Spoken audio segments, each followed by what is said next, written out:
విఘ్నేశ్వరం విఘ్నశాంత్యై వాణీం వాచః ప్రవృత్తయే గురూన్ గూఢార్థాభానాయ ప్రణమామి పునః పునః. ఓం జగద్గురు శ్రీచరణారవిందాభ్యాం నమః.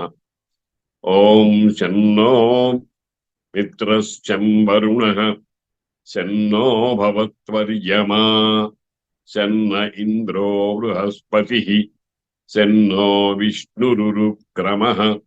నమో బ్రహ్మణే నమస్తే వాయో త్వమేవ ప్రత్యక్షం బ్రహ్మాసి త్వామేవ ప్రత్యక్షం బ్రహ్మ వదిష్యామి ఋతం వదిష్యామి సత్యం వదిష్యామి తన్మామవతు తద్వక్తారమవతు అవతు మాం అవతు వక్తారం. ఓం శాంతి శాంతి శాంతి. ఓం సహనావతు సహనౌ భునక్తు సహ వీర్యం కరవావహై తేజస్వినావధీతమస్తు మా విద్విషావహై. ఓం శాంతి శాంతి శాంతి. మనం మహానారాయణంలో అవ్యక్త పరబ్రహ్మము వ్యక్తమైనటువంటి స్థితిలో హిరణ్య గర్భతత్వాన్ని గురించి కొన్ని మంత్రాలు చెప్పుకుంటూ ఉన్నాం. అందులో అవ్యక్త పరబ్రహ్మము అంటే నామరూపాలకు అతీతంగా ఒక ఆకారము మొదలైనటువంటివి ఏమీ లేకుండా ఉంటుంది. అక్కడి నుంచి ఆ అవ్యక్త పరబ్రహ్మమే సృష్టిగా తనని తాను మలుచుకుని ఏర్పడితే అందులో మొట్టమొదటగా మనకు దర్శనం ఇచ్చేటువంటి దాన్ని హిరణ్య గర్భ తత్వము అంటాము. దాన్నే మహత్తు అనేటువంటి ఒక పారిభాషిక పదంతో కూడా వ్యవహరిస్తారు.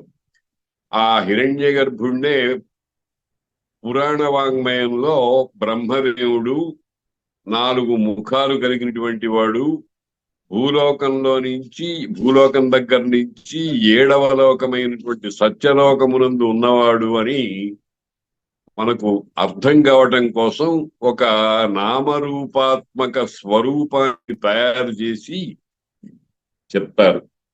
ఈ వేదాంతంలో ఉండేటువంటి మనకు పట్టుకోవటానికి వీలు లేనటువంటి విషయాలన్నింటినీ కూడా పురాణేతిహాసాలు ఏం చేస్తున్నాయంటే వాటికి ఒక స్వరూపాన్ని కల్పించి నామరూపాదులను కల్పించి మనకు చెప్తాయి. ఈ కల్పించి అని అంటే ఇది అసత్యము అని కాదు. వీటి తత్వాన్ని మనం అవగతం చేసుకోవటం కోసం ఆ రూపాన్ని కూడా అభివర్ణిస్తూ ఉంటాయి అన్నమాట. అందులో ఇప్పుడు ప్రజాపతి, బ్రహ్మ, హిరణ్య గర్భుడు, విరాట్టు అనే వ్యవహారాలతో ఉండేటువంటి తత్వాన్ని గురించి మంత్రాలు మనకు కొన్ని చెప్తున్నాయి. అవి దాని స్వరూపాన్ని మనం పట్టుకోవటం కోసం సృష్టిలో ఉండేటువంటి పదార్థ జాతము ఏది ఆ విరాట్ స్వరూపానికి ఏ అవయవంగా పనిచేస్తుంది అనేటువంటి దానిని ఒక రూపణ అంటారు. దీన్ని రూపకం అంటే ఒక వస్తువునందు ఇంకొక వస్తువు యొక్క ధర్మాన్ని ఆరోపించటం. అంటే నాటకంలో మనకు బాగా తెలిసినటువంటి వ్యక్తి ఎవరో సూర్యనారాయణ, ఆ మల్లాది సూర్యనారాయణ అనేటువంటి ఆయన వేషం వేసుకుని మనకు రంగస్థలం మీద హరిశ్చంద్రుడు లాగా కనిపిస్తాడు. అట్లాంటి హరిశ్చంద్రత్వాన్ని ఆరోపణ చెయ్యటం అని అంటాం మనం దాన్ని. అదే విధంగా అవ్యక్త పరబ్రహ్మము వ్యక్తమైనప్పుడు బ్రహ్మ అనేటువంటి ఒక స్వరూపాన్ని భావన చేసి ఆ స్వరూపంలో ఆ వ్యక్త పరబ్రహ్మము యొక్క లక్షణాలన్నింటినీ కూడా మనకు తెలిసేట్టుగా అభివర్ణనం చేస్తోంది ఉపనిషత్తు. అక్కడ ఇది వరకు మనం హిరణ్యగర్భः సమవర్తతాగ్రే భూతశ్చ జాతః పతిరేక ఆసీత్ సదాధార పృథివీం ద్యాముతే మాం కస్మై దేవాయ హవిషా విధేమ అనే మంత్రం దగ్గర నుంచి వరుసగా చదువుకుంటూ వస్తున్నాం. అగ్రే హిరణ్యగర్భ సమవర్తత మొట్టమొదట హిరణ్యగర్భాకారంగా ఆ అవ్యక్త పరబ్రహ్మము ఏర్పడింది అని. దాంట్లో నుంచి 2-3 మంత్రాలు అయినాయి. ఇప్పుడు 3వ మంత్రం ఒకసారి స్మరిద్దాం. ఆత్మదా బలదా యస్య విశ్వ ఉపాసతే ప్రతిశం యస్య దేవాః యస్య ఛాయామృతం యస్య మృత్యుః కస్మై దేవాయ హవిషా విధేమ అని ఈ మంత్రం 3వ మంత్రం చెప్తోంది. యహ ఏ అంటే ఇది సర్వనామం, రిలేటివ్ ప్రొనౌన్ అని ఇంగ్లీష్ లో అంటూ ఉంటారు. He whom I saw yesterday అని అంటామే, ఆ రకమైనటువంటి రిలేటివ్ సర్వనామం లాంటి శబ్దం యశబ్దం. యహ ఎవరైతే అంటే వెనక చెప్పినటువంటి హిరణ్యగర్భుడు అనే దాన్ని అది ఆకర్షిస్తుంది అనమాట. యహ ఆత్మదా, ఆత్మదా అని అంటే ప్రాణినాం ఆత్మభూత సన్ జీవదాత అని వ్యాఖ్యానం చెప్తున్నారు. ప్రాణి, ప్రాణము కలవారు, ప్రాణులు అంటే మనం అనేక పర్యాయాలు అనుకునేటువంటి మాట 84 లక్షల జీవరాశులు అని అన్నాం. ఆ జీవమే ప్రాణానికి మరొక పదంగా సంభావన చేసినట్లయితే అటువంటి ప్రాణికోటికి అందరికీ కూడా ఆ ప్రాణశక్తిని ఎవరైతే ఇస్తున్నారో అతడే ఆ హిరణ్యగర్భుడు. ఆత్మదా, ఆత్మదా అంటే ఈ ఆత్మభూత సన్, ఆత్మ అనేటువంటి అంటే తానే అయినటువంటి స్వరూపంతో జీవదాత, జీవాన్ని ప్రాణాన్ని అంటే చైతన్య శక్తిని, దాన్నే ఇప్పుడు మనం లోకంలో ఒక బిడ్డ పుట్టిందనుకోండి, బిడ్డ పుట్టిన తర్వాత కదలక లేకుండా, ఏడుపు లేకుండా, అటు ఇటు కాళ్ళు చేతులు ఆడకుండా ఉంటే మనం వెంటనే ఇది ఆ పిండము ప్రాణం లేకుండా పుట్టింది అని తీర్మానం చేస్తాం. అలా కాకుండా కింద పడిన వెంటనే ఏడవటం అనేది మామూలుగా ప్రథమ కర్తవ్యం చేస్తూ ఉంటారు. ప్రతి పుట్టినటువంటి బిడ్డ ఏడవటం. ఒకవేళ ఏడవకపోతే మంత్రసానులు గిల్లి ఏడిపిస్తారు. అంటే ప్రాణము ఉద్బుద్ధంగా చేయటానికి తగినటువంటి ఏర్పాట్లు చేస్తూ ఉంటారు. కాబట్టి ప్రాణద, అటువంటి ప్రాణాన్ని ఇచ్చేది ఎవరు అని అంటే ఆ హిరణ్య గర్భుడే. ఆత్మదా అంటే అసలు చైతన్య శక్తిని ఇచ్చేటువంటి వాడు. బలదా, బలము శరీరంలో ఉండేటువంటి అవయవాలన్నింటినీ కూడా ఆయా పనులకు వినియోగించటానికి ఉండేటువంటి శక్తిని బలము అని అంటారు.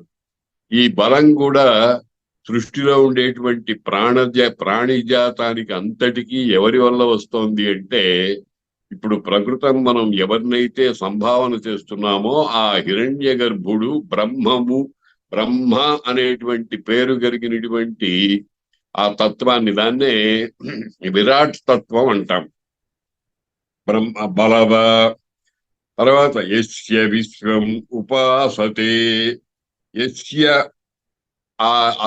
అతన్ని ఉద్దేశించి విశ్వం అంతా కూడా ఉపాసిస్తూ ఉంటుంది. అంటే అతని స్థానానికి చేరుకోవాలి అని, ఆయనతో ఏకమైపోవాలి అని ఉపాసన. ఉపాసన అని అంటే మామూలుగా లోకంలో ఉండేటువంటి భాషతో భక్తి, భజించటం, సేవించటం అన ఇతరమైనటువంటి దాన్ని అన్నిటినీ కూడా మరిచిపోయి అదొక్కటే తత్వము అనేటువంటి దాంతో కూర్చోవటం ఏదైతే ఉందో దాన్ని ఉపాసన అంటారు.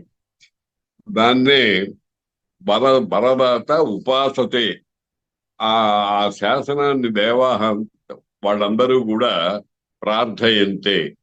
ఇతరమైన దేవతలు దేవతలు అంటే ఇంద్రుడు, వాయువు, మరి పృథివీ, జలము, అగ్ని, ఇవన్నీ కూడా దివ్య లక్షణాలు. మన శక్తి కంటే అత్యధికమైన శక్తి సంపదతో అలరారుతూ ఉండేటువంటివి కాబట్టి వీటిని దేవ శబ్దంతో వ్యవహరిస్తారు.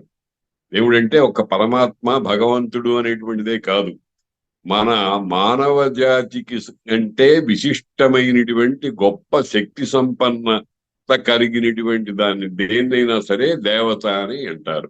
అటువంటి దేవతా స్వరూపాలు పంచభూతాలు, పంచ ఇంద్రియాలు, పంచ కర్మేంద్రియాలు, పంచ ప్రాణాలు, మళ్ళీ పంచ ఉపవాయువులు, ఇవన్నీ వేదాంత పరిభాషలో దేవశబ్దం చేత వ్యవహరింపబడుతూ ఉంటాయి. అటువంటి ఆ దేవతలందరినీ కూడా మనం ప్రార్థిస్తూ ఉంటాం. మనం ప్రార్థించడం అనేటువంటిది ఎట్లాంటిదంటే, ఇప్పుడు ఒక దివ్యమైనటువంటి వస్తువు ఏదైనా కనపడింది అనుకోండి, వెంటనే కన్ను అక్కడికి పోయి దాని స్వరూప స్వభావాన్ని పట్టుకొని మనస్సుకు చేరుస్తూ ఉంటుంది. ఈ ప్రార్థన అంటే అర్థమేమిటి? అది కావాలి అనుకోవటం ప్రార్థ అయితే. కాబట్టి ఇంద్రియాలు, విషయాలు మొదలైనటువంటివన్నీ కూడా ఏం చేస్తున్నాయి? ఉపాసన చేస్తున్నాయి.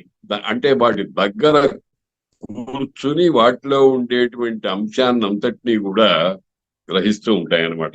ఉపాసతే. తర్వాత ఇంకా మృత్యువు, ప్రాణ, దాన్ని కూడా చెప్తున్నారు. యస్య ఛాయామృతం యస్య మృత్యు, యస్య ఛాయా అమృతం.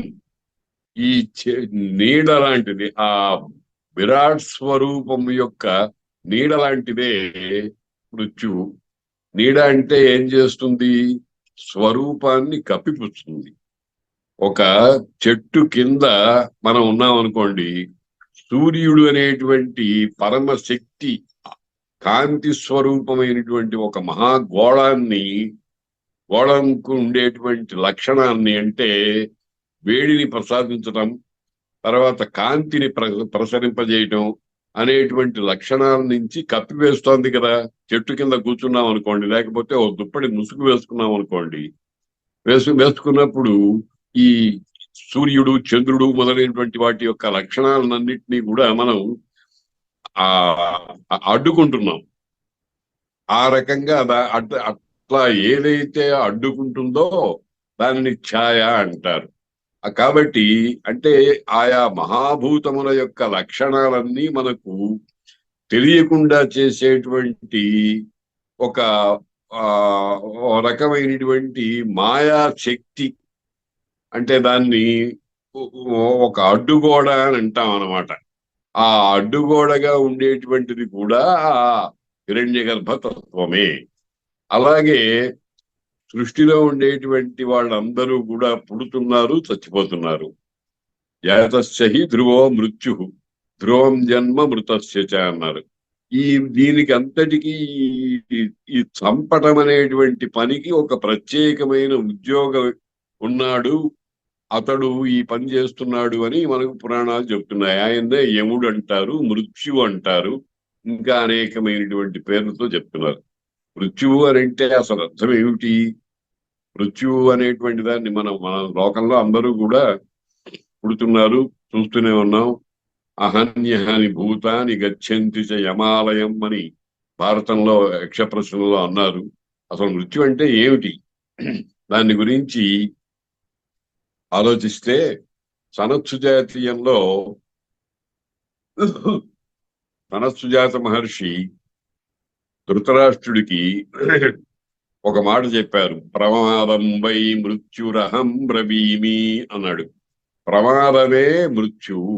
ప్రమాదం అంటే అజ్ఞానం.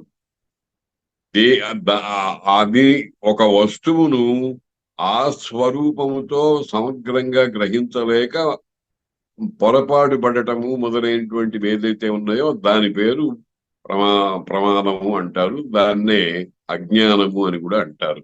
అజ్ఞానమే మృత్యువు. అజ్ఞానం అంటే ఏమిటి? పరమాత్మ జ్ఞానము యొక్క స్థితిగతులు చక్కగా తెలియకుండా ఏదో అనుకుంటూ ఉండడం, దాని పేరే మృత్యువు అన్నారు. అయితే మన లోకంలో ఒక ఒక వ్యక్తి 90 ఏళ్ల వాడు ప్రాణాలు పోగొట్టినాడు అనుకోండి, అప్పుడు ఆ దేహాన్ని మనం ఏం చేస్తున్నాము? కట్టెల్లో కాల్చివేయటమో, భూమిలో పాతి పెట్టడమో, లేకపోతే కొన్ని మంత్రాల వాళ్ళు ఎక్కడో కొండ మీద పెట్టేసేసి చేస్తూ ఉంటారు. ఇట్లాగా అనేకమైనటువంటి డిస్పోజ్ చేసేస్తున్నాం. అవేమి ఆ దేహానికి సంబంధించినటువంటి ధాతువులు, రక్తము, మాంసము, ఎముకలు మొదలైనటువంటివన్నీ కూడా బూడిదగా చేసేస్తున్నాం. ఇదే మృత్యువు. ఇందాక చెప్పినటువంటి ఆ అజ్ఞానమా అంటే ఇది మృత్యువే, అది మృత్యువే. అయితే లౌకిక వ్యవహారం దృష్టితో కాల్చివేయటం మొదలైన దానికి యోగ్యమైనటువంటి శరీరాన్ని మృత్యువు పొందింది అని అంటున్నాం. తాత్వికమైనటువంటి విషయంలో అసలు అర్థమైనటువంటి స్వరూప జ్ఞానం లేకుండా ఏదో ఇది అయ్యి ఉంటుంది, ఇది అయ్యి ఉంటుంది అని అనుకోవటం ఏదైతే ఉందో అది కూడా మృత్యువే. అటువంటి మృత్యువు కూడా ఏం చేస్తోంది? ఈ మంత్రంలో ఏం చెప్తున్నారంటే యస్య ఛాయ అమృతం. ఆ ఛాయ ఏమో అమృతంట. అంటే ఆ ఈశావాస్యమిదగం సర్వం అని ఈశావాస్యోపనిషత్తులో చెప్పారు చూడండి. అలా ఈ ఈశ్వర భావం చేత ఆవరింపబడదగినటువంటిదిగా ఉండటం అనేది అమృత స్థితి. అలా కాకుండా అదేం లేదు అని అనుకోవటము అజ్ఞానము, దాని పేరే మృత్యువు. ఆ మృత్యువు కూడా ఆ పరమాత్మ యొక్క లక్షణమే. అందుకనే మనం మామూలుగా లోకంలో సృష్టి, స్థితి, లయము అని అంటున్నాం. లయము అంటే అర్థం ఏమిటి? అంతవరకు ఒక ఆకార విశేషంతో, కొన్ని అవయవాలతో, కొన్ని ధాతువులతో ఉండేటువంటిది ఆ స్థితి నుంచి పోయి ఇంకొక స్థితిలోకి వెళ్ళిపోవటం. ఎక్కడికి వెళ్ళింది అనేది ఆలోచించాలి మనం. ఎక్కడికి వెళ్ళింది అని అంటే ఎక్కడి నుంచి వచ్చిందో అక్కడికి వెళ్ళింది. ఎక్కడి నుంచి వచ్చింది? బ్రహ్మదేవుడి దగ్గర నుంచి వచ్చింది. ఎక్కడికి వెళ్ళింది? బ్రహ్మలో కలిసిపోయింది. అంటే దాన్నే ఏమంటారు?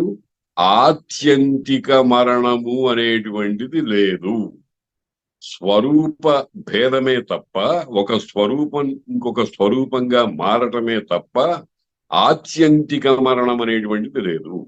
ఆ స్వరూపం మారటాన్నే వేదాంతంలో ఏం చెప్తారంటే జీవో బ్రహ్మైవ నాపరః, జీవుడు బ్రహ్మమే అని చెప్తారు.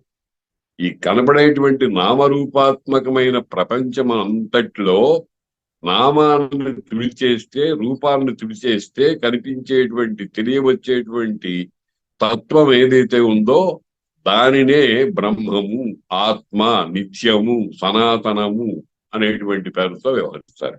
మరి అట్లా కాకుండా చచ్చిపోతున్నారు కదా జనాలు, కాల్చివేస్తున్నారు కదా అంటే అది దేహానికి సంబంధించిన విషయమే గాని దేహి, దేహమును ఆశ్రయించుకుని ఉండేటువంటి ఒకానొక చైతన్య శక్తి ఏదైతే ఉందో అది విశ్వం అంతటా వ్యాపించి ఇంకా పైన మూడింతలుగా ఉండేటువంటి త్రిపాదు ఊర్ధ్వ ఉదయ్ ఉదయ్ పురుష అని అన్నటువంటి దాంతో అభిన్నము. అవి ఇది ఒకటే. ఎట్లాగంటే ఇది వరకు అనుకున్నాం, ఒక వస్త్రంలో ఒక ఒక దారం తీసి పక్కన పెట్టాం. ఇప్పుడు దారంలో వస్త్రంలో ఉన్నప్పుడు దాన్ని వస్త్రం అన్నాం, తీసి విడిగా పెడితే దారం అన్నాం. అంటే రెండు పేర్లే గాని వస్త్రత్వం గాని దారము అనేటువంటి స్థితి గాని మారటం అనేటువంటిది ఉండదు కదా. దాన్నే అహం బ్రహ్మాస్మి, తత్వమసి, అయమాత్మ బ్రహ్మ, ప్రజ్ఞానం బ్రహ్మ మొదలైనటువంటి మహావాక్యాలు చెప్తున్నాయి. మనం చేయవలసిందల్లా సమన్వయం చేసుకోవటమే గాని, అర్థం చేసుకోవటమే గాని లోకంలో ఏ నిత్యమైనటువంటి మృత్యువు, మరణము, లేకపోతే రూపరాహిత్యము మొదలైనటువంటివన్నీ లేవు. అందుకనే సర్వం విష్ణుమయం జగత్ అని అంటున్నారు అనమాట. ఇటువంటి భావాన్ని మనకు బాగా మనస్సుకి సుస్థిరంగా ఎక్కడం కోసం ఈ మహానారాయణోపనిషత్తు ఏం చెప్తోందంటే హిరణ్య గర్భతత్వాన్ని అనేకమైనటువంటి విధాలుగా మనకు తెలియజెప్పడానికి ప్రయత్నం చేస్తోంది. అందులో మనకు ప్రాణాన్ని ఇచ్చేటువంటి వాడు ఆ హిరణ్య గర్భుడే, ఆత్మనిచ్చేటువంటి వాడు ఆ హిరణ్య గర్భుడే, ఇంకా ఇతరమైనటువంటి బలము మొదలైనటువంటి వాటిని ఇచ్చేది వాడు అతడే, మనకు అమృతత్వ సిద్ధిని కలిగించేటువంటి వాడు అతడే, మృత్యువును కలిగించేటువంటి వాడు. మృత్యు అంటే ఆత్మకు మృత్యువు లేదు కానీ దేహానికి స్వరూపం భంగం ఉంది. అంటే ఒక స్వరూపం నుంచి ఇంకొక స్వరూపం అవుతోంది. శరీరాన్ని కాల్చివేసిన తర్వాత మనం ఆ బూడిద చూస్తున్నాం. దాన్ని ఏ నదీ జలాల్లోనో కలపడం మొదలైనటువంటివి చూస్తున్నాం. అంటే ఇది వరకు కాళ్ళు, చేతులు, కన్ను, ముక్కు, చర్మము మొదలైనటువంటిది ఆ స్వరూపం పోయి బూడిద అనే స్వరూపం ఉన్నది. కాబట్టి నామరూప భేదమే తప్ప సర్వము నాశనం అవటం అనేటువంటిది లేదు. అందుకని సర్వం విష్ణుమయం జగత్ అనేటువంటిది అన్నమాట. దాన్నే ఈ మంత్రంలో ఏం చెప్తున్నారు? ఛాయ అమృతం. ఆ హిరణ్య గర్భతత్వం యొక్క నీడయే అమృతము. అంటే దానిని ఆశ్రయించి ఏ విధమైనటువంటి సుఖాలు, దుఃఖాలు మొదలైనటువంటి అనుభవాలు లేకుండా నిశ్చింతగా ఉండేటువంటి స్థితినే అమృతం అంటారు. దాన్నే మోక్షం అంటారు. అలాగే అలాంటి స్థితి సంపాదించలేక అయ్యో ఏదో పోయింది అని ఏడ్చేటువంటి మృత్యువు అనేటువంటిది ఉందే, అది కూడా ఆ హిరణ్య గర్భతత్వమే. అంటే ఎందుకంటే తనలో కలుపుకున్నది అని. దీనికి మంచి చక్కటి ఉదాహరణ ఏమిటంటే నది, సముద్రం. నదులు ఎక్కడో పుడుతున్నాయి, ఎక్కడో అనేక ఆ యోజనాలు ప్రవహిస్తున్నాయి. అనేకమైనటువంటి ప్రదేశాల్లో ఉండేటువంటి మట్టిని, ఆ ఇతరమైనటువంటి చెట్లు, చేమలు మొదలైన వాటిని అన్నింటినీ స్పృశిస్తూ ఉన్నాయి. అది అలా సాగినంత వరకు దానికి గోదావరి అనో, కృష్ణానో, యమునానో, గంగానో ఏదో పేరుంది.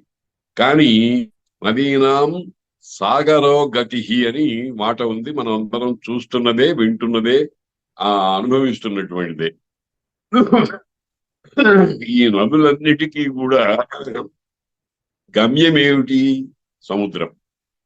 మనం జాగ్రత్తగా గమనిస్తే సముద్ర స్పర్శ ఉన్నంత వరకే నది అనే వ్యవహారం. ఒకసారి సముద్రంలో కలిసిపోయిన తర్వాత ఇంకా అక్కడ గోదావరి లేదు. సముద్రంలో కలిసిపోయినటువంటి గోదావరి జలాలకు గోదావరి అనేటువంటి పేరు ఉండదు. ఇది ఇప్పుడు చెప్పినటువంటి సృష్టిలో ఉండేటువంటి సమస్తమైన పదార్థ జాతము ఆయా నామరూపాలతో ఉండటం అనేటువంటిది దేని వల్ల సంభవిస్తుంది? మా పాచారంభణం వికారో నామధేయం. ఏదో ఒక స్వరూపంతో కనబడటం వల్ల దానికి ఒక ఆకారం వచ్చింది, దానికి ఒక పేరు వచ్చింది. ఎప్పుడైతే ఈ నామరూపాత్మకమైనటువంటి విశ్వాన్ని మనం ప్రయత్నపూర్వకంగా జ్ఞానాన్ని పొంది ఉపసంహరించుకోగలిగితే అప్పుడు మనకు తెలియవచ్చేది బ్రహ్మము మాత్రమే. అటువంటి స్థితిని కలిగించడానికి ఏం చేస్తోంది ఉపనిషత్తు? విశ్వ స్వరూపాన్నంతటినీ కూడా ఆ హిరణ్య గర్భుడు అనేటువంటి వాని ఒక్కొక్క అవయంలాగా, ఒక్కొక్క అవస్థలాగా అభివర్ణిస్తోంది. అటువంటి హిరణ్య గర్భతత్వానికి తప్ప ఇంకెవ్వరికి మనం హోమాన్ని సమర్పించుకోగలము. హోమం అంటే ఇక్కడ మామూలుగా అగ్నిహోత్రంలో వేసేటువంటి ఆద్యాహుతులే కాదు, జ్ఞానాగ్నిలో వేసేటువంటివి సర్వమైనటువంటి భావాలు. మనకు ప్రాపంచికమైనటువంటి సర్వమైన భావ ప్రపంచము అనేటువంటిది జ్ఞానాగ్నిలో గనక మనం దహించి వేసినట్లయితే, భగవద్గీతలో చెప్పారు కదా, జ్ఞానాగ్ని దగ్ధ కర్మాణం తమాహు పండితంబుధా అని. అటువంటి వాడిని పండ అంటే జ్ఞానం కలిగిన వాడుగా చెప్తారు అని. అటువంటి పాండిత్యము అనేటువంటి దానికి తీసుకువెళ్ళటం కోసం ఈ కస్మై దేవాయ హవిషామ విధేమ అనే మకుటం కలిగినటువంటి మంత్రాల పంక్తి మనకు సహకరిస్తోంది. ఆత్మ బలద ఆ ఆత్మనా బలదాయస్య విశ్వం ఉపాసతే ప్రశిషం యస్య దేవాః. యస్య దేనికి దేవాహ దేవతలందరూ కూడా ఉపాసన దాంట్లో దానిని పొందాలి అనేటువంటి తాపత్రయంతో ప్రయత్నం చేస్తూ ఉంటారు. యస్య ఛాయ అమృతం, దేని ఏ హిరణ్య గర్భతత్వము యొక్క నీడ అమృతము, మృత్యువు కూడా దేనికి సంబంధించిందో అటువంటి విరాట్ స్వరూపము అనేటువంటి దానికంటే మరి ఒక పదార్థం ఏమీ సృష్టిలో లేదు గనక దేనికి మేము మా హోమాన్ని సమర్పించుకోగలము అని ఈ మంత్రం వెనకటి మంత్రాల్లో లాగా రాబోయే మంత్రాల్లో లాగా కొంత విశ్వ సంబంధమైనటువంటి అంశాలన్నింటినీ పేర్కొని చెప్తోందనమాట. ఆత్మ బలదాయస్య విశ్వం ఉపాసతే ప్రశిషం యస్య దేవాః యస్య ఛాయామృతం యస్య మృత్యుః తస్మై దేవాయ హవిషా విధేమ. వీటన్నిటినీ కూడా మనం ఒక్కొక్క మంత్రంలో ఉండేటువంటిది ఒక్కొక్క విశ్వ సంబంధమైనటువంటి అంశంగా భావించి ఈ అంశాలన్నిటినీ ఒక చోట రాసిపోసినట్లయితే అదంతా కలిపి హిరణ్య గర్భతత్వము అంటే మనం ఒక రకంగా భగవద్గీతలో చెప్పినటువంటి విశ్వరూప సందర్శనం అనేదే దాని దగ్గరికి దాని యొక్క సమగ్ర భావాన్ని పట్టుకోగలగటానికి ప్రయత్నం చేయగలుగుతాం అన్నమాట. యస్యేమే హిమవంతో మహిత్వా యస్య సముద్రం రసయా సహాహు యస్యేమా ప్రదిశో యస్య బాహు కస్మై దేవాయ హవిషా విధేమ. తర్వాత మరొక అంశం దగ్గరికి వెళుతోంది మాత, ఉపనిషన్ మాత మన్ని మరొక దర్శనం చేయిస్తోంది. యస్యేమే హిమవంతః, హిమవంత్ పర్వతం అనేటువంటిది మనకు తెలుసును. భారతదేశానికి ఉత్తర దిక్కులో చివరి భాగంలో మరి అనంతంగా వ్యాపించి ఉన్నటువంటిది. కాళిదాసు దాన్నే ఏమంటాడంటే పూర్వాపరవు వారినిధి విగాహ్య స్థిత పృథివ్యా ఇవ మానదండ అంటాడు. ఒక స్కేలు బద్దనం లేకపోతే పొలాలు కొల్చేయడానికి ఉపయోగించేటువంటి బొరుసు మొదలైనవి దాన్ని మానదండం అంటారు. మానం అంటే లెక్క చెప్పడానికి ఇగో ఇన్ని గజాలు, ఇన్ని మూరలు, ఇన్ని బారలు అని అంటామే. అటువంటి ఇటు తూర్పు సముద్రాన్ని, ఇటు పశ్చిమ సముద్రాన్ని, అక్కడి నుంచి ఇక్కడి దాకా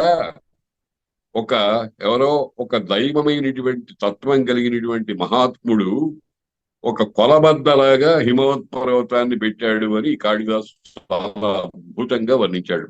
అంటే భారత దేశము, భరత ఖండము అనేటువంటి దానికి ఇది వరకు భరత ఖండము, జంబూ ద్వీపము మొదలైనటువంటి పేర్లు ఉన్నాయన్నమాట.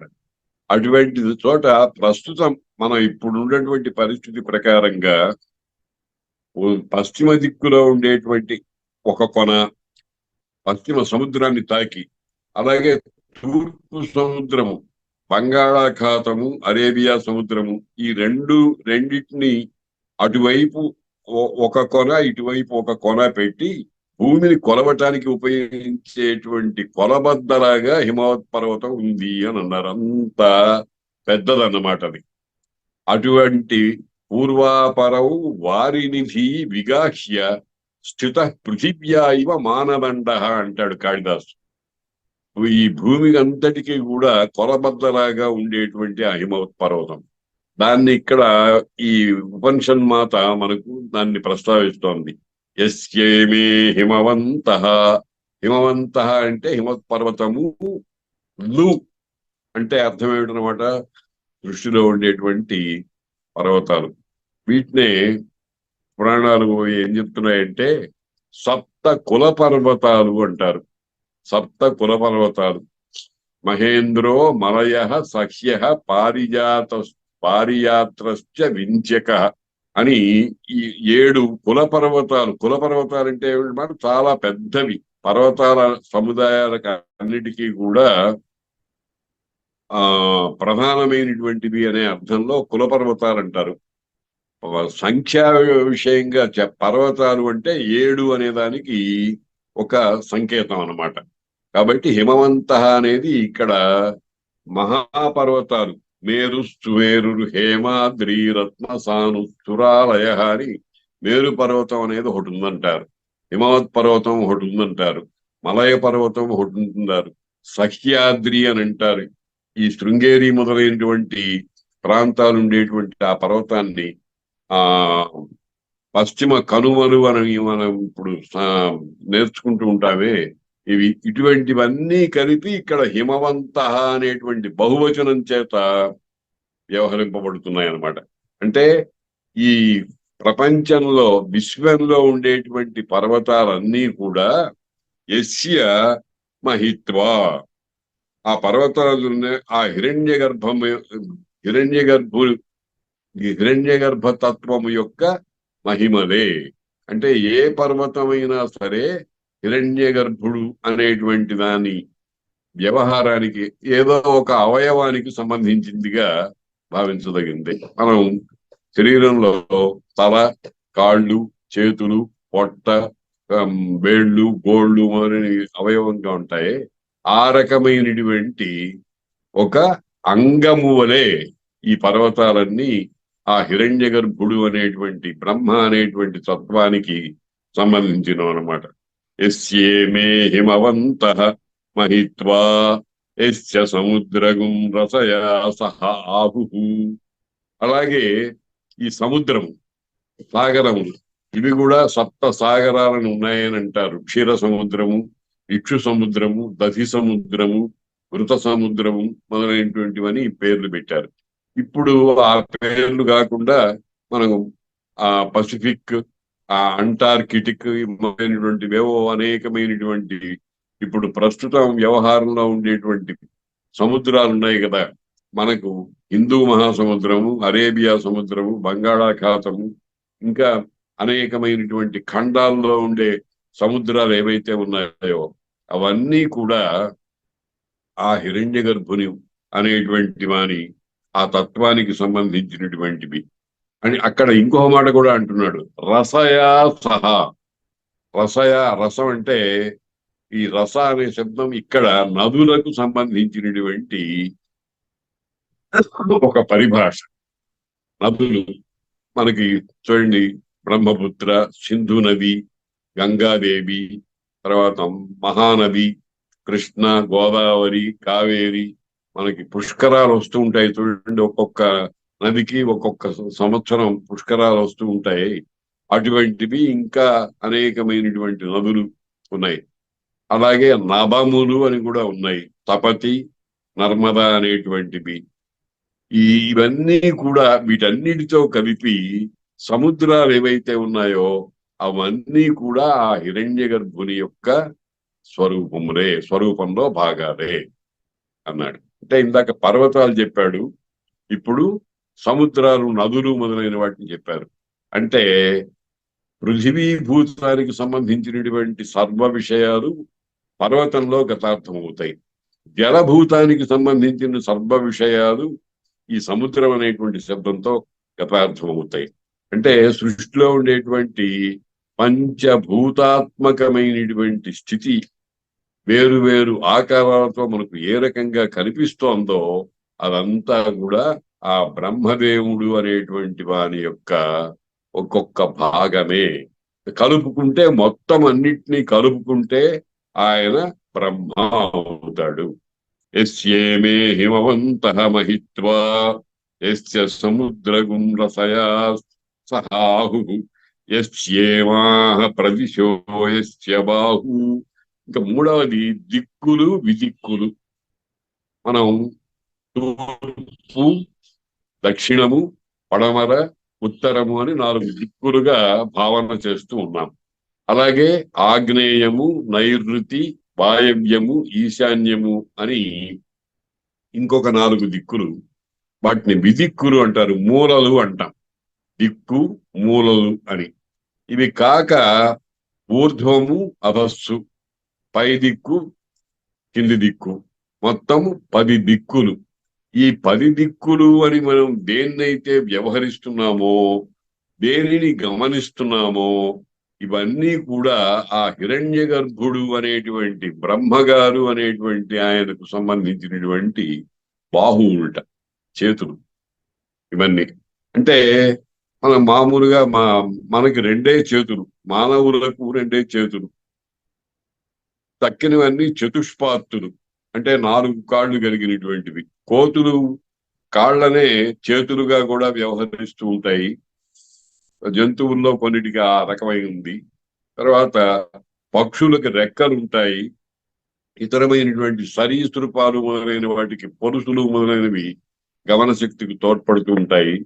ఇలాగా ఈ హిరణ్య గర్భతత్వానికి సంబంధించినటువంటి బాహువులు అని మానవ శరీరంలో ఉండేటువంటి ఒక అవయవం ఏదైతే ఉందో, అంటే ఈ భుజం దగ్గర నుంచి గోళ్ల చివరి భాగం దాకా ఉండేటువంటి తత్వం ఏదైతే ఉందో, దానినిగా దిక్కులన్నింటినీ భావన చెయ్యండి అంటోంది ఈ మంత్రం.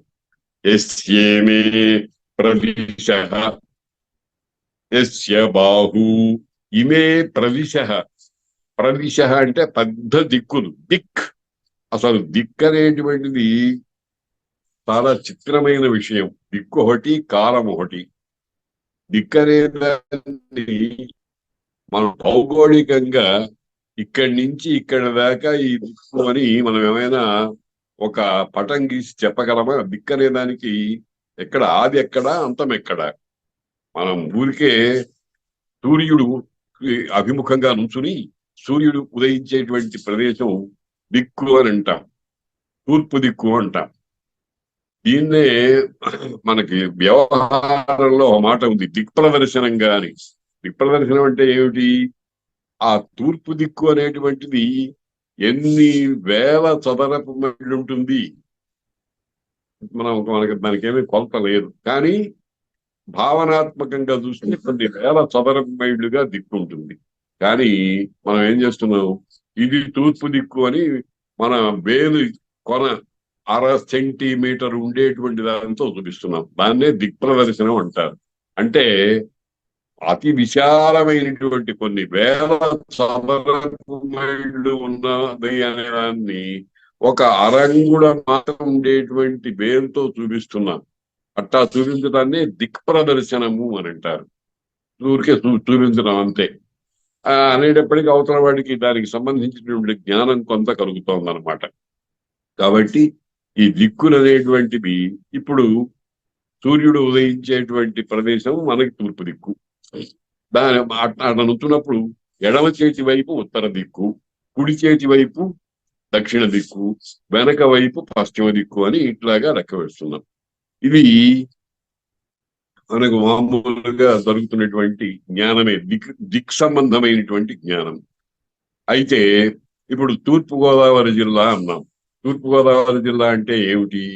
గోదావరి జిల్లాకు, గోదావరి నదికి తూర్పు వైపుగా ఉండేటువంటి కొంత భాగాన్ని తూర్పు గోదావరి అని ఒక ముద్ర వేసేసారు.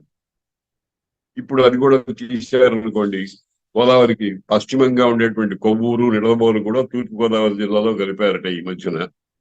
కాబట్టి అంటే అర్థం ఏమిటనమాట, దిక్కుకి దిక్కు లేదు అని అర్థం.